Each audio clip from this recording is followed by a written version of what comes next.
മതപരിവർത്തന നിരോധന നിയമം പരിഷ്കരിച്ച ഉത്തരാഖണ്ഡ് സർക്കാർ 2018 നിയമത്തിലാണ് ഭേദഗതികൾ വരുത്തിയത്. നിർബന്ധിത മതപരിവർത്തനത്തിന് ജീവപര്യന്തം തടവും 10 ലക്ഷം രൂപ വരെ പിഴയും ഏർപ്പെടുത്തി. മതപരിവർത്തനത്തിന് ജാമ്യമില്ലാ വകുപ്പ് പ്രകാരം അറസ്റ്റും പ്രതിയുടെ സ്വത്ത് കണ്ടുകെട്ടാനും നിയമം ഭേദഗതി ചെയ്തു. എസ് നന്ദഗോപൻ ചേരുന്നു വിവരങ്ങളുമായി. നന്ദൻ, മതപരിവർത്തന നിരോധന നിയമം ഉത്തരാഖണ്ഡ് സർക്കാർ ഭേദഗതിയിലൂടെ പരിഷ്കരിക്കുമ്പോൾ കൂടുതൽ കർക്കശമാക്കുന്ന കാഴ്ച തന്നെയല്ലേ കാണാൻ കഴിയുന്നത്? രോഹിണി, 2018 ആദ്യമായിട്ട് ഉത്തരാഖണ്ഡിൽ മതപരിവർത്തന നിരോധന നിയമം കൊണ്ടുവരുന്നത്. അന്ന് സാധാരണ ശിക്ഷകൾ മാത്രമായിരുന്നു അതിൽ വിഭാവനം ചെയ്തിരുന്നത്. പിന്നീട് 2022 ഈ നിയമം പരിഷ്കരിക്കുകയുണ്ടായി. അന്ന് 25,000 മുതലുള്ള അല്ലെങ്കിൽ 25,000 മുതൽ 10 ലക്ഷം രൂപ എന്നുള്ള ഒരു ശിക്ഷാ നടപടികളും ഒപ്പം തന്നെ 2 വർഷം കഠിന തടവുമായിരുന്നു അന്ന് ശിക്ഷയിലുണ്ടായിരുന്നത്. ഇന്ന് കഴിഞ്ഞ ദിവസം ഇപ്പോൾ ക്യാബിനറ്റ് ഉത്തരാഖണ്ഡിൽ മന്ത്രിസഭാ യോഗം ചേർന്നിരുന്നു.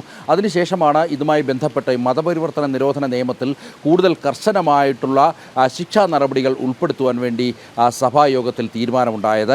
ഇതിൽ പ്രധാനമായും ഈ 10 ലക്ഷം രൂപ വരെയുള്ള പിഴയാണ് ഈ മതപരിവർത്തനത്തിനായി ചുമത്താൻ പോകുന്നത്. ഒപ്പം തന്നെ ജാമ്യമില്ലാ വകുപ്പ് പ്രകാരമായിരിക്കും ഇനി മുതൽ ഈ മതപരിവർത്തനത്തിന് അല്ലെങ്കിൽ മതപരിവർത്തനത്തിന് പ്രേരിപ്പിക്കുന്നവരെ അടക്കം അറസ്റ്റ് ചെയ്തത്. ഇവരുടെ സ്വത്ത് കണ്ടുകെട്ടുവാൻ അടക്കമുള്ള നടപടികളിലേക്കും സർക്കാർ കടക്കും. മാത്രമല്ല 10 വർഷം വരെയുള്ള കഠിന തടവ്, അത് പിന്നീട് ഈ ഏത് വിഭാഗത്തെയാണോ മതപരിവർത്തനത്തിന് വിധേയമാക്കിയത് അതനുസരിച്ച് മാറുവാൻ വേണ്ടിയുള്ള സാധ്യതകളും നിൽക്കുന്നു. വനവാസി വിഭാഗങ്ങൾ, അതേപോലെ തന്നെ SC ST ഗോത്ര വിഭാഗങ്ങളെയൊക്കെ തന്നെ മതപരിവർത്തനത്തിന് വിധേയമാക്കുകയാണെങ്കിൽ അവിടെ കൂടുതൽ കാലം ശിക്ഷാ നടപടികൾ അനുഭവിക്കേണ്ട സാഹചര്യമാണ് ഇപ്പോൾ നിലനിൽക്കുന്നത്. ഇത്തരത്തിൽ വളരെ ശക്തമായ രീതിയിലുള്ള നിയമ നടപടികളിലേക്കാണ് ഇപ്പോൾ ഉത്തരാഖണ്ഡ് സർക്കാർ കടന്നിരിക്കുന്നത്. ഈ ഡിജിറ്റൽ മാർഗമുള്ള മതപരിവർത്തനത്തിനും നിരോധനം ഏർപ്പെടുത്തിയിട്ടുണ്ട്. വാട്സപ്പ് വഴിയോ അല്ലെങ്കിൽ ഏതെങ്കിലും ഗ്രൂപ്പുകൾ വഴിയോ മതപരിവർത്തനത്തിന് ഉതകുന്ന രീതിയിലുള്ള സന്ദേശങ്ങൾ അയക്കരുത് എന്നുള്ളതാണ്.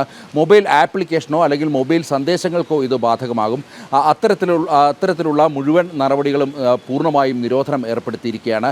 ഒരു തരത്തിലും മതപരിവർത്തനത്തെ പ്രോത്സാഹിപ്പിക്കുന്ന തരത്തിലുള്ള പോസ്റ്ററുകളോ അല്ലെങ്കിൽ മറ്റ് ചിത്രങ്ങളോ അതുമായി ബന്ധപ്പെട്ട സന്ദേശങ്ങളോ കൈമാറരുത് എന്നുള്ളതാണ് ഈ പ്രധാനമായും ഈ നിയമത്തിൽ നിഷ്കർഷിക്കുന്നത്.